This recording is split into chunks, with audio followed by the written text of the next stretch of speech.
Hi, this is your tutorial on the Google Sheets digital homeschool planner that you've purchased from me, Kate Ivey from Teacher Mama Kate. Once you've made your purchase and you've gotten the downloadable PDF file, you'll open it, and on the second page, you'll click Create Your Copy at the very bottom. Then Google will create a copy for you if you click Make a Copy. So give it just a minute and it will create your own personal copy. So this is what the copy will look like. And what you want to do next is click up at the very top. You'll see a folder and you'll click there on that folder, and then you can put this document wherever you'd like it to be on your Google Drive so you can find it next time you go to access it. So when you look at the Google Sheets, you'll see that it's pretty colorful, but if you want to change any of the colors, you can just click on a cell and then you can go to fill color and then you can pick a color that you like instead. What I've done here is for each day of the school year or each day of the year from August 2026 to July 27, I've got some options so you can do some overview planning for your entire year. If you click in the cell, you can change it from being on a break to holidays, field trips, co-op, and homeschool. So you can plan out how you can achieve your homeschool requirement for attendance and what you'll be doing on the different days of the school year. Then, if you want to track attendance for your kids, you can look at this next sheet where you've got the months going across the top. And then these are just check boxes. So all you have to do, maybe your first day of school is going to be August 14th. You just check that box, click on it, and the check will turn that color and it'll show that your kids were at school that day. Then on the next sheet, you've got the yearly overview. So you have all the subjects here, which these are also editable on all of the sheets. So if you're not doing a particular subject or you want to add more, you can click here and add any subject that you would like. You could also click in one that you've already got and change it by editing it here or editing right here. So you could change it from science to something else if you're doing something else that year or you want to be a little more specific.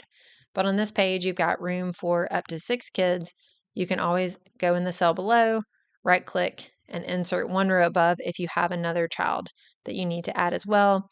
You can put their names here and your objectives for them for all the subjects, and then what units, if you have particular units in mind that you want to map that out to for them as well.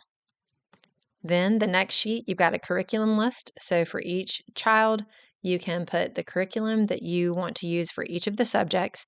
And again, you can delete anything that you don't need, or you can add to this. This file is completely editable. And then after that, you've got monthly overviews for each month where you've got your children here that you can put their names in, what are the goals you have for them, and then what units will you be teaching to achieve those goals. And then you could also navigate here at the bottom left. If you go down here with these 3 lines, you can click on all sheets and it'll show you all the sheets in the document, and you can more easily switch if you have to skip over a bunch of other stuff. So after all of the monthly overviews, we've got a weekly planner for 40 different weeks. So you've got the week number up here, the school year, the dates, and the student name. And then you can put, we've got our subjects here. You could adjust those again. And then for each day of the week, if you have more than one child that you're teaching, you could always, if you wanted to, when you do their planning for reading, writing, grammar, or whatever the subject is, you could do one for the first child and just put their name before it and then do another copy and paste below that, your second child's name and so on. What are they doing for reading, writing, and grammar? So you can just label who's doing what as you go. Or if you want to, you could click here on notes and then right click and insert another row, and you could write the second child's plan for them. And if you need to change colors, you can always highlight it and then to select it, go to reset and it'll take it back to white. So you can adjust the schedule as you'd like to. And then if you do that, you might want to, instead of adjusting it on every single one for the week, you might just want to go down here and go to that arrow.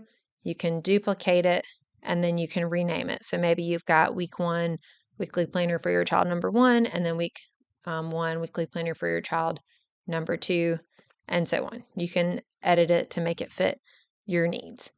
And so we've got 40 weeks, 40 sheets for 40 weeks. But after that, you also have a daily planner if you'd like to use that instead. So starting for week 1, you've got Monday 1, Tuesday 1, Wednesday 1, and so on. That'll show your different weeks, but each sheet is just daily. So if you want to do more of an overview, each day you can put all of your kids' names here or delete cells if you don't have that many kids. But you can write their goals for each of their subjects next to it. And then if they've achieved their English goal, you check it off when they're done, their math, check it off when they're done, and so on. And there's also a section here to put the dates. And while we're looking at this, if you want to change the orientation of the letters or the words, you can click in the cell.